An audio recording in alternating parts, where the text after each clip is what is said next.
We're so grateful that you're able to join us in the holy sacrifice of the Mass and the beautiful ceremonies of the Final Profession Mass. We wanted to explain a little bit about what this is all about. In the world, people tend to focus on the sacrifice.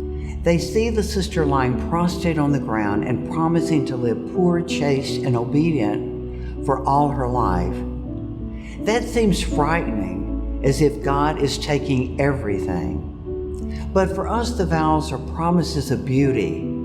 When she says her vows, God gives everything to that young woman deeply in love with Him. The religious sister has lived the life for a minimum of 8 years, and she is confident that poverty, chastity, and obedience are deeply freeing and fulfilling. The sister is convinced that in the challenges found in all ways of life, her way to happiness and holiness is found in living the vows.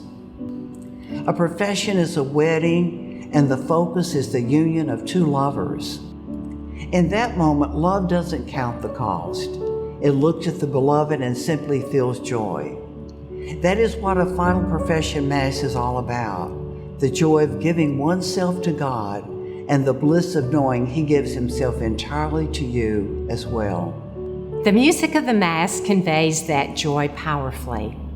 As she walks down the aisle, the sisters sing a Latin antiphon, Veni Sponsa Christi, or Come Spouse of Christ, accept the crown the Lord has prepared for you from all eternity. The word eternity echoes the meaning of the vows she will make on this day. Her God-given privilege will be to espouse the King of heaven and earth.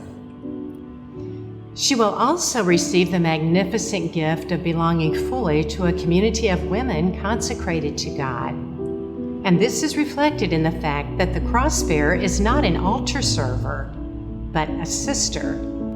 Whatever crosses these sisters may be asked to carry in life, they will never carry them alone, but with the loving support and prayer of their sisters. To vow poverty, chastity, and obedience for all one's life is a significant moment, and yet the Mass of Final Vows is highlighted. Until just before the homily, when the sister publicly states they intend to follow Christ our bridegroom all the days of our lives. After the homily, the sister is called forward by the bishop, beginning the official rite of religious profession. The sister declares her heart's desire before the entire church, namely her resolve to consecrate herself to God alone. Much like when we renew our baptismal vows at Easter, the sister is asked a series of questions in which she affirms her desire to embrace a generous and radical way of following Jesus. After this, the Litany of the Saints is sung. The sister lies prostrate, an action of the total gift of herself, as all the saints in heaven are called upon. This is a beautiful reminder to the sister that she follows in the footsteps of so many men and women gone before us, who have given their all to Jesus. Each sister is not alone. The saints are praying with and for her. Truly, this is one of the most powerful moments in the liturgy. You might also pay special attention to the prayers of intercession that are offered at the end of the litany. Many of the intercessory prayers are for the sisters, but there is a very special one for parents as well.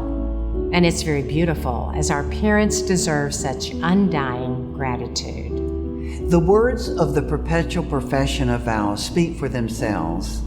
With one hand on the Bible and held as well by her Mother Superior, she gives her life to God. The vows are written in the Book of Professions, and they are signed on the altar. With Jesus Christ, who gives His life for us, the Eucharistic victim present on the altar of the church, the sister gives her own life back to God. The bishop ends the rite of final profession by giving the newly professed sister his solemn blessing. He embraces each one of them as a sign of who they are to the church, beloved daughters and spiritual mothers for everyone. This is followed by the newly professed sisters embracing the foundresses and the council members in the community. Again, a sign of immense familial love. Even in a Mass of religious profession, the high point isn't the vows, but our Lord's presence in the Eucharist. He is the reason a woman makes her vows in the first place.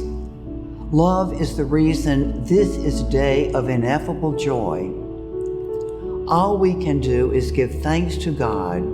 Indeed, it is with giving thanks that the Mass of profession ends.